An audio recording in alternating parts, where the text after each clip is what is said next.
네, 안녕하세요. 놀이심리 상담사고 하죠. 네, 쌍둥이 파파입니다. 오늘은 놀이의 치료적 힘에 대해서 이야기하고자 하는데요. 셰퍼와 드레베스가 놀이라는 것에 대해서 치료적 가치가 있다. 어떤 이론을 접목해서 개입을 하더라도 놀이 자체가 가지고 있는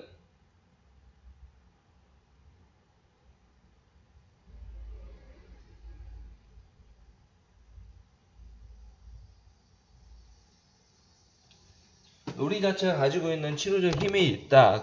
그렇기 때문에 그 놀이라는 것은 각 이론들을 넘어서 가치가 있다라고 해서 이제 20가지를 이야기하게 됩니다.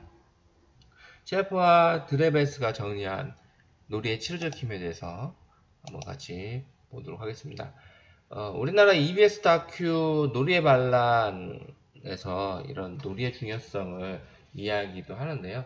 유튜브 들어가셔서 놀이의 반란 영상을 한번 보시면 본 강의에 이해하는데 많은 도움이 될 겁니다. 놀이라는 건 뭐냐? 아동에게 놀이는 숨쉬는 것과 같다. 즉, 아동에게 놀이를 뛸래야 뛸 수가 없다라는 거죠. 민족과 언어, 문화를 초월해서 나타난다. 시, 음악, 춤, 철학과 같은 형태로 발전한다. 사회 구조와 완전히 연결되어 있는 형태고요. 어, 우리나라 조선시대 때 의와 예를 많이 강조하는 유교 사상을 많이 숭배했잖아요. 그 유교 사상에 보면은 어떤 예를 갖추기 위한 절차들의 모습들이 있는데, 그런 절차적인 모습들이 왜 나타나냐라는 철학적 물음에 그러한 예의 행위, 어떤 걸 종교적 행위라고 하기엔 좀 안 맞지만, 어떤 이제 반복되면서 그런 행동들이 나타난 이유는 사람들이 가지고 있는 놀이의 본성 때문이다라고 보는 관점도 있습니다. 그래서 이제 놀이가 이렇게 계속 발달을 하게 되면 그런 유교 사상에서 보이는 어떤 이제 어떻게 하면 절차들이 있잖아요. 그런 식으로 발전한다. 종교에서는 종교 활동을 하게 되잖아요. 기독교에서는 이제 예배를 드릴 때, 천주교에서는 미사를 드릴 때, 또 불교에서는 어떻게 하는지 모르겠습니다. 불교에서는 뭐 이렇게 어, 네, 불교에서 하는 그런 것들의 절차적인 모습들이 다 놀이의 형태의 발전된 모습이다라고 보기도 합니다. 놀이의 모습은 문화에 따라서 조금씩 다르다라는 특징이 있습니다. 그러니까 놀이라는 것은 어떤 현실을 바탕으로 시공간 안에서 이루어지는 모습이다 보니까 문화에 따라서 놀이가 달라지는 것이 있습니다. 시대적인 흐름에 따라서 놀이가 많이 달라지죠. 요즘 아이들의 놀이를 보면 이 스마트폰, 전자기기와 뛸래야 뛸 수 없이 놀이가 나타나는 모습을 볼 수 있는 것은 지금 현재 우리가 가지고 있는 문화 안에서의 모습, 그 안에서의 나오는 놀이이기 때문에 그렇다라고 생각하시면 되시고요. 좀 더 예전의 모습들을 보면 이제 제가 어렸을 때는 들판에 뛰어놀고 서리하고 뭔가 이렇게 뭐 캐고 하는 어떤 자연과 함께하는 놀이들이 많이 했었거든요. 그것은 아직 우리 사회가 도시화가 아직 덜 되어 있을 때 나타나는 시골에서 볼 수 있는 그런 놀이들이죠. 이제 도시에 사는 아이들의 놀이 모습은 또 달랐죠. 저희 시대에도요. 더 이제 좀 더 과거로 지나가면 옛날 조선시대에는 이제 칼싸움을 하고 어떤 자신의 체력을 단련시키는 것이 일종의 놀이 형태로, 그래서 이제 활쏘기 뭐 그런 것들이 놀이의 형태로 나타났었죠. 놀이의 특징을 보면 환상입니다. 이제 실질적인 것이 아니고 어떤 가상적인 것이죠. 상식적 놀이와 가상 놀이의 특징이 있습니다. 그래서 이제 철학에서는 이 어떤 이성을 중시하기 때문에 어떤 이제 놀이라는 것은 어떤 가상의 것이고 이성을 로고스를 따라하는 어떤 것이다.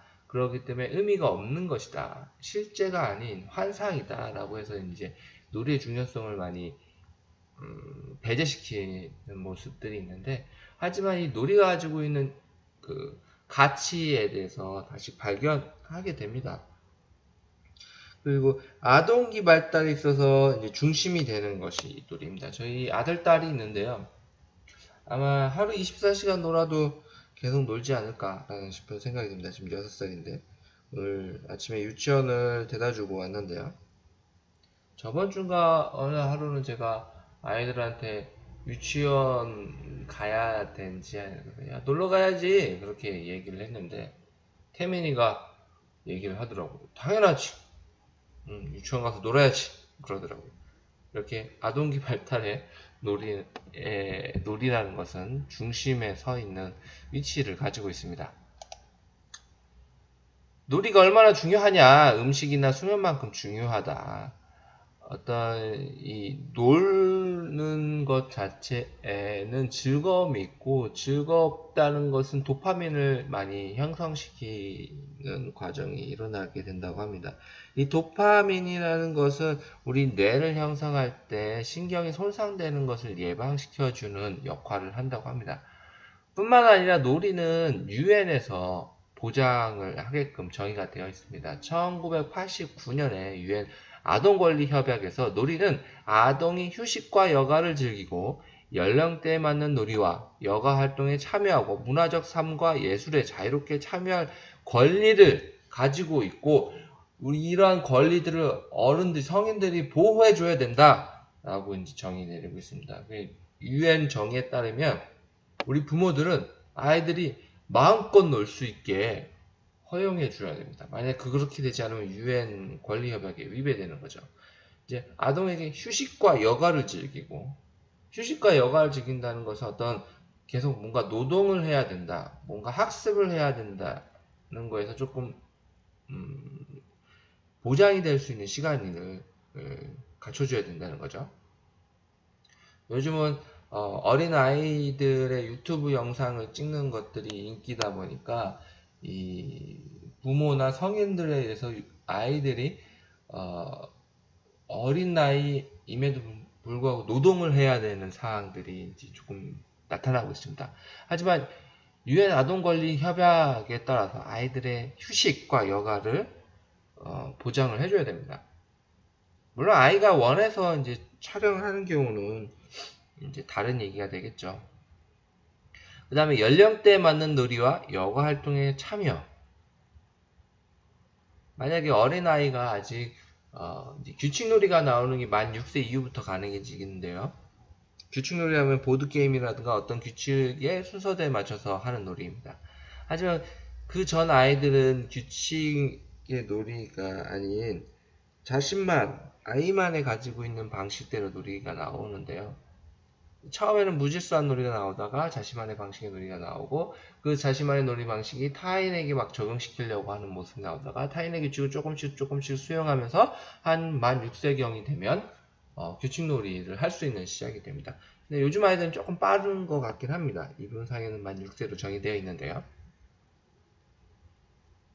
저희 아들 보니까 한 5살, 우리나라 나이로 5살이니까 만 4세 정도 되니까 이제 규칙놀이가 가능해지기 시작하더라고요. 그렇게 연령대에 맞는 놀이를 이제 보장을 해줘야 되고, 이제 문화적 삶과 예술에 자유롭게 참여할 권리, 어떤 음악을 즐긴다던가, 연극을 관람한다던가, 뭐 미술대회에 나간다던가, 뭐 이런 것들에 자유롭게 참여할 권리가 있어야 됩니다. 부모가 이거 좋으니까 이건 반드시 해야 돼서 강제적으로 참여시키는 것이 아니라 아동들이 자유롭게 참여할 수 있는 권리를 보장하라 라고 정의되어 있다고 합니다. 자, 놀이의 이제 가치를 보면 이제 충동을 통제하는 역할을 할 수가 있습니다. 놀이하다 보면 막 흥분이 되거든요. 막 흥분된 상태에서 막 놀이하다가 자기 스스로 그 흥분을 조절할 수 있는 기회를 제공할 수가 있습니다. 우리 인과관계 사고를 발달시키는 장점이 있습니다. 논리를 하다 보면 이렇게 뭐가 이렇게 움직이죠. 그럼 뭔가 이렇게 변화하는 것들이 인지발달과 같이 민첩하게 연관이 되어 있고요. 스트레스 처리하는 능력들을 향상시키게 됩니다. 어떤 스트레스 사항들을 놀이로 이제 아이들은 표현되는 경우가 많이 있는데요. 그것을 재현하면서 그 상황을 어떻게 대처할 건지, 그런 스트레스를 어떻게 해소할 건지에 대한 연습을 할 수 있는 기회가 됩니다. 그 다음에 이제 놀이라는 것은 좀 발달하게 되면 혼자 놀이에서 타인과 소통하는 놀이로 발전하게 되는데요. 특히 우리나라 나이로 한 3, 4살 되면은 부모들한테 자꾸 놀아달라고 부모를 힘들게 하는 모습을 볼 수가 있는데요. 이런 것들이 다 사회성 기술을 발달시킬 수 있는 토대가 되는 겁니다. 타인과 소통하는 기술들을, 타인과 소통하는 연습들을 통해서 사회성 기술이 발달시킬 수가 있는 거고요. 어떤 특정 문제에 대해서 해결할 수 있는 방식, 그리고 이런 문제를 유연하게 대처할 수 있는 방식이 놀이가 가지고 있는 장점입니다. 어떤 문제 해결에 있어서 부모가 이건 이렇게 처리해야지 한 가지 방식이 아니라 아동은 놀이를 통해서 이 방식도 해보고 저 방식도 해보고 이런 방식도 해보고 저런 방식도 해보고 이 방식 하니까 잘 안되고 저런 방식 하니까 잘 안돼 이 방식 하니까 좀 괜찮네 이런 방식 이거가 좋은 것 같아 라고 하고 문제 해결하는데 다양한 조건들을 놀이를 통해서 나타나거든요. 이걸 통해서 아이들은 문제 해결 능력과 그다음 문제를 접했을 때 유연하게 대처할 수 있는 능력들을 발달시키게 됩니다. 그리고 놀이를 통해서 자신감과 성취감을 발달시키게 되죠. 아이들은 뭔가 막 몰입하면서 뭔가 작품을 만들고 부모들에게 막 자랑을 하죠. 그 자랑을 하는 순간 이 성취감은 가득 차게 됩니다. 100% 차게 되죠. 놀이의 치료적 요소들을 보면 이제 치료자와 아동의 상호작용하는 관계에 있고 치유하도록 돕는지 연구가 계속 이 놀이라는 것 자체가 치유적 효과가 있는지라는 검증 연구가 계속 지금 이루어지고 있습니다. 검증 연구가 계속 이루어지고 있고 가장 아동을 대상으로 이 상담기법을 사용하는 기법 중에 놀이치료가 가장 효과적인 방법이다라는 연구 결과도 계속 나타나고 있습니다. 전이에 대한 해석과 분석이 가능하다라고 이야기하는데요. 전이라는 것은 이 정신분석에서 사용하고 있는 용어인데요. 내가 느끼고 있는 어떤 것을 치료자가 알 수 있는 과정이 이제 전이에서 나타나는 것입니다. 이 말로 표현하지 못하는 이 어떤 것들을 알아야지 치료자가 그거에 대해서 해석과 분석이 가능한데 놀이라는 것은 이러한 전이 과정이 일어난다. 그렇기 때문에 어떤 치료적인 요소로서 작용될 수 있다. 그리고 이제 수용, 이타심, 정화, 희망의 고치, 대인관계 학습, 자기공개, 자기의 보편성, 대리학습, 지도 등의 어떤 치료적 요소들을 가지고 있습니다. 놀이치료에서 자기 표현이 증가합니다.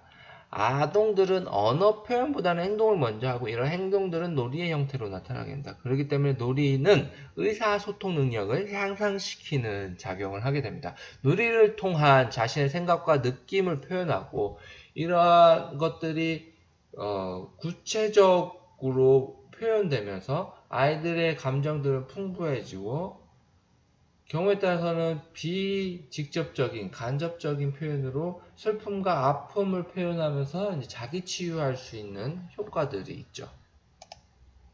무의식으로 접근하기에 아주 강력한 도구입니다. 안전한 환경, 놀이라는 테두리 안에서 놀이라는 거는 심각하고 그럴 필요 없는 거잖아요. 그런 환경 속에서 자신이 무의식으로서 접근할 수 있고요. 그리고 무의식으로 접근하다가 너무 이게 감당이 어려우면 다시 의식으로 돌아와서 안전하게 다시 할 수 있는 방법. 그 아이가 어떤 무의식적 환상 속에서 어떤 아빠를 죽이는 피규어물을 해서 야 죽여 라고 하면서 이제 그걸 보는 부모의 입장에서 막 가슴이 찢어지죠. 아유 우리 아이가 어떻게 되는 건가 걱정이 막 되면서요.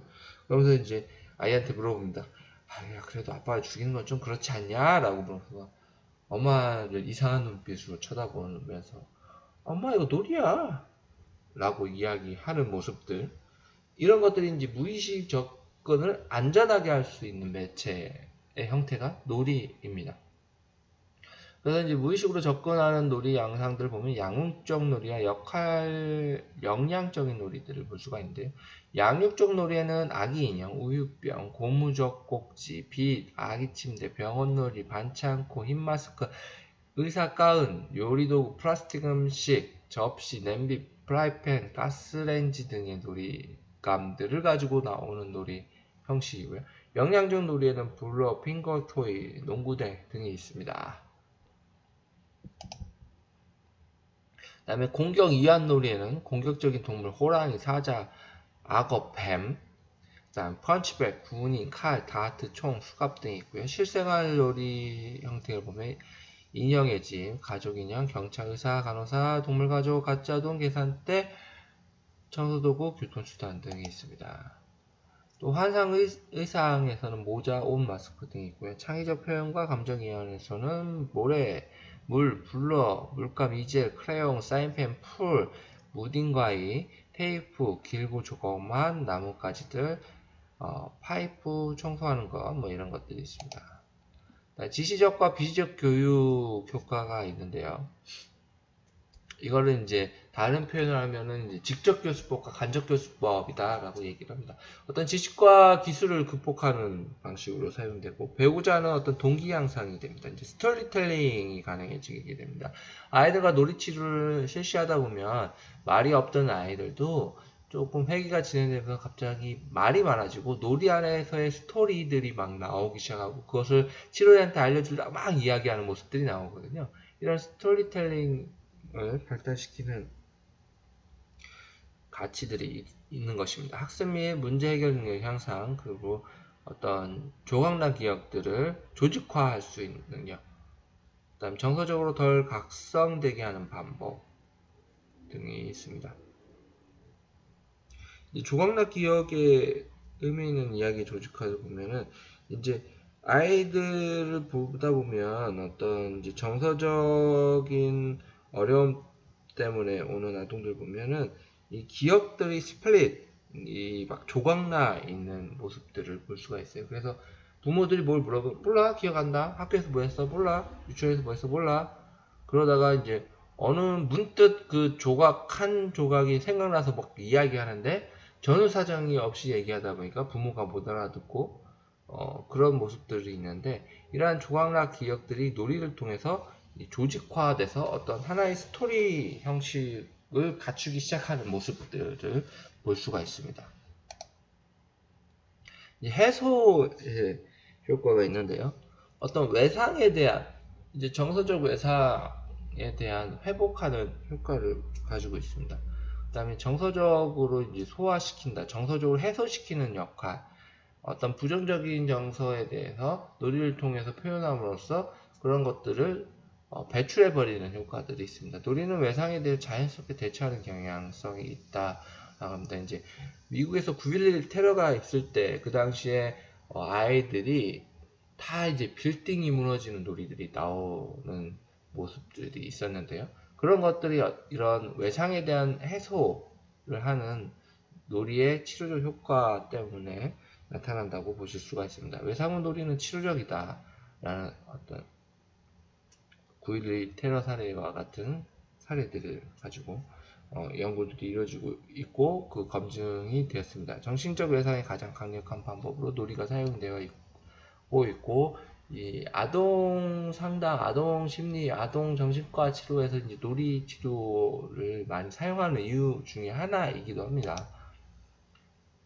이제 스트레스 면역과 관련돼서 아이들이 예상치 못한 어떤 사건들이 발생을 했을 때 그런 사건들은 놀이를 통해서 대처할 수 있고 인형이라든가 인형 같은 어떤 것들을 통해서 낯선 상황에 대해서 대처할 수 있는 효과들이 있습니다. 부정적인 감정의 역조건화 형성이 가능합니다. 불안, 이완은 공존할 수가 없습니다. 어떤 불안한 상태나 이완한 상태는 공존할 수가 없다라고 이야기하는데요. 이제 간단한 실험으로 여러분의 손을 꽉 접으시오. 힘껏 꽉 접으시오. 최대한 많이. 더 꽉. 최대한 내가 낼 수 있는 힘 다. 100%, 200%. 더 해야 돼요. 더. 꽉 접으세요. 손. 꽉. 어떠신가요? 계속 꽉 쥘 수 있으신가요? 어떤 긴장된 상태가 극에 달할 순간 이완되는 경험들을 할 수가 있는데요. 근데 반대로 이완된 상태에서 어떤 긴장을 계속 유지할 수는 없습니다. 아니에요, 선생님. 저는 계속 맨날 불안해요. 아니에요, 저는 맨날 편안해요. 라고 말씀하실 수도 있을 것 같아요. 하지만 이제 불안과 이안이라는 것은 극단에 있는 게 아니고, 여러분은 이 불안과 이안을 왔다 갔다 하시면서 계시는 거예요. 그렇기 때문에 계속 불안하다고 느끼거나 계속 편하다라고 생각하실 수가 있습니다. 하지만 어떤 순간에는 불안과 이안이 같이 공존할 수가 없습니다. 그런 의미에서 아이들의 놀이를 몰입하다 보면 정서적으로 이완된 상태가 되거든요. 그렇기 때문에 이 불안이라는 것을 극복할 수 있는 경험을 하게 되는 겁니다. 우울과 장난기는 공존할 수 없다. 이제 같은 의미입니다. 어둠에 대한 공포를 숨바꼭질 놀이를 통해서 아이들은 극복한다. 그래서 이제 어렸을 때 아이들은 엄마가 없어지는 거에 대한 공포를 느낀다고 합니다. 그러면서 이제 엄마가 없어지는 거에 대한 분리불안 경험을 하게 되는데요. 그런 것들을 극복하기 위해서 아이들이 좋아하는 깍꿍놀이, 숨바꼭질 놀이들이 많이 나타난다고 이야기를 합니다. 이제 병원과 관련돼서 아이들은 병원을 별로 좋아하지 않죠. 아픈 기억들이 많이 있으니까요. 그래서 이제 병원과 관련된 놀이들이 나오면서 그런 것들을 극복해 나간다. 수동적인 역할놀이라든가 환상놀이, 투사, 대치, 반복, 공식들이 놀이를 통해서 일어나고 그걸 통해서 이제 부정적인 감성을 역조건화하는 효과들이 있다라고 얘기합니다. 정화입니다. 정화. 정화라는 건 이제 카타르시스라고 표현하기도 하고요.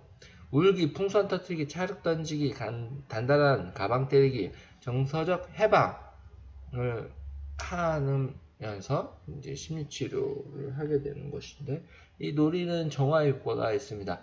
이 정화 카타르시스를 어른들이 가장 쉽게 이해할 수 있는 게 어떤 자신이 좋아하는 뮤지컬이라든가 연극이라든가 영화를 보다가 어느 순간 이게 짠하거나 막 소름이 막 돋는다던가 뭐 뭔가 막 펑펑 우는 뭐 그런 경험들이 있으실 텐데요. 그게 이제 카타르시스 경험입니다. 놀이에서는 이 정화의 작용 때문에 아이들의 감정을 해소시킬 수 있는 역할을 하게 되죠. 긍정적인 정동을 일어나게 됩니다. 불안과 우울감에서 벗어나 즐거운 활동을 통해서 정서적 안정감을 회복하게 되고요. 놀이라는 것은 아동, 청소년, 성인들에게 즐거움을 선사하게 되죠. 스트레스 호르몬인 코르티솔 수준이 저하되게 됩니다. 놀이를 통해서 즐거움을 느끼는 순간 이런 호르몬 수치가 저하되고 그러면서 이제 긍정적으로 신체적인 반응도 일어나게 되고요. 이제 부정적인 감정의 해독제 역할을 하는 것이 놀이이다. 라고 이야기합니다. 승화입니다. 승화라는 것은 놀이를 통해서 더욱더 발전되게 되는 효과인데요. 이제 어떤 문제 행동, 학교 장면에서 문제 행동을 보이던 아동들이 자신의 욕구를 표현하는 방법에 있어서 문제 행동들이 나타나는 거거든요. 그래서 아이들의 욕구 자체가 문제가 아니라 아동 자체 문제가 아니라 그 행동을 잘못 표현하는 것이 문제가 되는 것입니다. 그렇지만 놀이를 통해서 이러한 자신의 욕구들을 사회에서 수용 가능한 활동으로 대처가 가능해지기 시작합니다. 이러한 승화의 놀이 중에 하나로 보면 이제 체스 장기 등을 볼 수가 있는데요. 이제 체스 장기 같은 경우는 이제 공격성이 어떤 사회 규칙에 있는 놀이 형태를 변화한 모습이라고 보시면 됩니다. 카드 게임이나 스포츠 활동 같은 경우도 놀이의 승화 작용으로 보시면 됩니다. 애착과 관계 향상이 아주 좋습니다. 긍정적 정서적 유대를 촉진하게 되고요. 부모자 아동 간의 애착과 관계를 촉진하게 됩니다. 안전한 양육 관계를 형성하게 되고 부모의 공감을 개선하고 자존감의 긍정적인 변화를 일으키게 됩니다. 혹시 조카들하고 이제 명절날 9월이면 이제 추석이 다가오는데 혹시 놀아준 적이 경험이 있으십니까? 아이들이 오랜만에 봐서 서먹서먹 하다가 이제 아이들한테 이게 뭐 이렇게 공놀이라든가 뭐 이렇게 아이들이 원하는 놀이를 해주는 순간 그 막 졸졸 따라다니죠. 그래서 막 삼촌만 막 따라다니는 모습을 볼 수가 있는데요. 그런 것이 이제 애착과 관계 형성에 놀이라는 것이 되게 좋은 효과를 가지고 있기 때문에 나타나는 모습입니다. 도덕적 판단 능력도 향상시키게 됩니다. 아이들의 놀이는 처음엔 무질서한 상태에서 시작을 하다가 자신만의 규칙을 만드는 단계로 발전하게 됩니다. 그 자신만의 만드는 규칙을 타인한테 적용하고 이렇게 하라고 지시하는 모습들을 통해서 어떤 도덕성 발달이 형성되게 되고요. 그 과정을 지나게 되면 이제 사회에서 정해진 규칙들을 조금씩 받아들이기 시작하게 됩니다. 그래서 이제 게임놀이 경험 자체가 어떤 규칙을 지키는 경험이 되고 도덕적 판단 능력을 향상시키는 작용을 하게 됩니다. 그리고 어떤 단순하게 부모로부터 받아들인 도덕성이 아니라 자신이 만든 규칙과 사회에서 만든 규칙들을 조절해가는 연습을 놀이를 통해서 이루어지게 되면서 어떤 규칙에 대한 합의 원칙들을 경험하게 되고 발달시키게 됩니다. 그래서 도덕적 개념 형성에 많은 영향을 미치게 되죠. 이제 공감 능력 또한 발달하게 된다. 타인에 대한 놀이가 발달하게 되면 타인에 대한 관점들이 늘어나게 되고 공감 능력이 발달되고 역할을 통해서 이타심과 공감, 그 사회적 유능성을 향상시키게 됩니다. 아니요, 아이들하고 놀이할 때 맨날 싸우기만 해요 라고 말씀하실 수도 있습니다. 아직은 어린 시기의 아이들은 자신의 욕구를 먼저 충족되기를 원하는 모습들이 있습니다. 그래서 이제 놀이하다 보면 싸우는 모습들이 같이 있는 건데요. 그럼에도 불구하고 아이들의 놀이를 유심히 관찰하다 보면 하나의 욕구와 하나의 욕구 충돌해서 그 안에서 조절해가면서 놀이가 진행되는 모습을 볼 수가 있는데요. 그것이 바로 이제 공감 능력에서 가능해지는 모습이라고 보시면 됩니다. 힘과 통제. 아이들은 힘과 통제를 하고자 하는 욕구들이 있습니다. 자기주도적으로 뭔가를 수행하고 세상을 통제하려는 욕구들이 있는데요. 그러한 욕구들이 일상생활에서는, 특히 부모 자녀와 관계에서는 이루기 힘들 때가 많죠. 부모를 내 뜻대로 하고 싶지만 부모가 감히 나를 갖고 놀아 하면서 이제 훈육을 하는 모습들이 있는데, 이러한 아이들의 욕구들은 놀이를 통해서 충족이 될 수가 있습니다. 자신의 반응과 욕구, 강력한 힘과 통제감을 제공하고 아동이 결정하는 방식대로 놀이를 진행하는 것을 통해서 힘과 통제에 대한 욕구들을 아이들은 충족할 수 있게 됩니다. 유능감과 자기통제의 경험을 하게 됩니다. 자존감을 증진시키고, 이제 자존감이라는 것은 자기감에서부터 출발을 한다고 보시면 됩니다. 자기감이라는 것은 자기 신체에 대한 감각이거든요. 자기의 신체에 대한 감각을 어떻게 경험하냐에 따라서 자존감이 형성하는데 긍정적인 영향을 미칠 수가 있는 겁니다.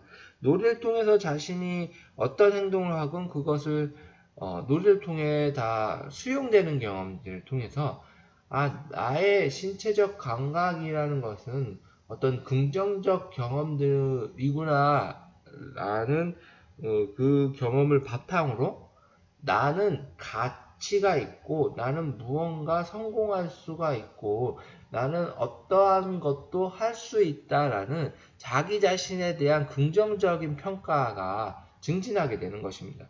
그러면서 이제 자존감이 향상되는 것입니다.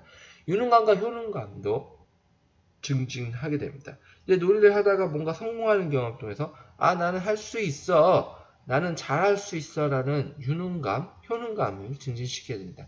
그 다음에 아이들 놀이 세계에는 무한한 창조의 세계의 반복이거든요. 그런 기회를 제공함으로써 아이들에게 창조성을 발달시킬 수 있는 기회가 되고, 놀이를 하면서 어떤 놀이를 어떻게 하고 어떻게 놀이가 진행할 거라는 계획 능력과 자기 통제 능력을 연습시킬 수가 있게 됩니다. 그다음에 연습 기회와 정적 강화를 숙달하는 기회가 되기도 하죠. 자기감입니다. 자기 자신이 되도록 허용되는 경험, 내적인 생각과 느낌에 의해 내적인 자각을 발달, 스스로 생각하고 결정 놀이는 자기감을 발달시키는 하나의 장이 된다라고 합니다. 발달의 촉진, 학령기 이전 발달 수준은 훗날 오타인 것 같은데 뭘 적으려고 했을까? 이제 학령기 이전에 아이들의 놀이 발달이 어떠냐에 따라서 학령기가 돌입했을 때 아이들의 학업 능력의 차이가 있다라고 비고치킨을 이야기합니다. 비고치킨은 학령기적 아동들이 잘 노는 아동들이 학령기 되었을 때 아이들이 학습 능력이 더 우수하더라. 그것은 놀이라는 것은 아이들의 인지 발달을 시키는 것이기 때문에 그렇다라고 이야기를 하게 되는데요. 평범한 성취와 사고 수준 기능에 있어서 놀이를 통해서 향상하게 됩니다. 잘 놀이하는 아이가 일상 행동에서도 우수하다. 그리고 학령기가 됐을 때도 공부를 더 잘한다. 이제 제가 보는 관점의 학습, 학업이라는 것은 놀이의 승화의 형태라고 저는 보고 있습니다. 어떤 놀이를 하다가 자신이 관심 있는 거에 대해서 탐구하는 모습이 학업이 되는 거라고 생각을 하는데요. 그렇기 때문에 학업이라는 것은 어떤 의무감으로 하는 것이 아니라 아동이 자발적으로 하고 자신의 흥미를 충족시키는 방향으로 돼야 된다고 생각을 합니다. 특히 초등학교 저학년 아이들에게는 뭔가 100점 맞았어, 80점 맞았어, 50점 맞았어가 중요한 게 아니라 뭔가 관심 있는 학업에 대해서 계속 흥미를 유지시킬 수 있는 방향으로 학업이 진행될 필요가 있다라고 생각을 합니다. 창의적 문제 해결 능력을 향상시키는데 놀이에는 아주 좋은 도움이 됩니다. 이제 창의력이라는 걸 보면 두 가지 요소가 있습니다. 확장적 사고와 수렴적 사고입니다. 아이들의 놀이를 보면 다양한 시도들이 나타납니다. 두려움 없이 자유롭게 자신의 문제를 해결하는 모습, 새로운 조합이나 발견, 변화에도 다양한 전략들이 나타나게 되는 확산적 사고들을 많이 하게 됩니다. 그 안에서 또 확산적 사고뿐만 아니라 자신만의 방식을 다시 찾아가는 수렴적 방식이 같이 나오게 됩니다. 이 활동 자체가 창의적 문제 해결 능력을 항상 나타내는 활동입니다. 환상을 보완하는 작용을 하게 됩니다. 놀이라는 것은 아이들의 상상 세계가 현실에서 표현되는 형식입니다. 그래서 아이들이 가지고 있는 환상을 대리만족할 수 있는 형태로 가지고 있고요. 자신이 용감해지거나 강해질 수 있다면 놀이를 통해서 그런 역할을 하면 되고요. 그 다음에 충동이나 욕구를 만족할 수 있는 채널이 되기도 합니다. 또한 현실을 검증할 수 있는 작용을 하게 됩니다. 자신의 상상과 현실과의 구별할 수 있는 능력을 향상시키게 되고요. 사회적 사항을 연습하는 기회가 됩니다. 가장놀이는 현실과 상상을 구분하는 더 잘 해주는 역할을 하게 됩니다. 행동 시연입니다. 안전한 환경에서 자기 주장, 시연하고 연습하면서 뭔가 숙달하고 반복하는 기회를 제공받을 수 있게 되죠. 라포 형성에는 아주 훌륭한 매체이죠. 라포 형성은 장난기가 많고 재미있는 그런 행동들을 통해서 아동들은 부모에 의해서 의사소통과 관계를 성립하는 형식으로 라포 형성을 하게 됩니다. 아동들이 가지고 있는 그런 장난기를 누군가 알아준다면 나의 마음을 알아주고 있구나 라고 하면서 관계가 돈독해지는 것이죠. 맞춤형 놀이 치료, 이게 놀이는 치료적 힘을 가지고 있고 여러가지 치료적 힘을 숙달시키는 요소들이 있다. 내담자의 개인적 욕구에 차별적으로 적용해야 되고 어떤 심리적 베이스의 여러가지 이론들이 어떤 한 이론만 주장할 것이 아니라 아동에 따라서 맞춤형으로 놀이 치료를 실시할 필요가 있다. 그래서 놀이 치료에 대한 연구들은 계속 이루어지고 있고 현재는 우리나라에서도 이제 놀이 치료자 현황이라든가 치료 사례 연구라든가 그런 것이 이제 지속적으로 이루어지고 있는 상황입니다. 그래서 이제 기존까지는 어느 하나의 이론을 고수하는 입장에서 요즘은 어떤 통합적 모델 적용을 많이 연구를 하고 만들어지고 있는 상황입니다. 그래서 아동에 맞는 치료 제공을 유연하게 제공할 필요가 있다. 이상 놀이와 놀이의 치료적 힘에 대한 강의를 마치도록 하겠습니다. 감사합니다.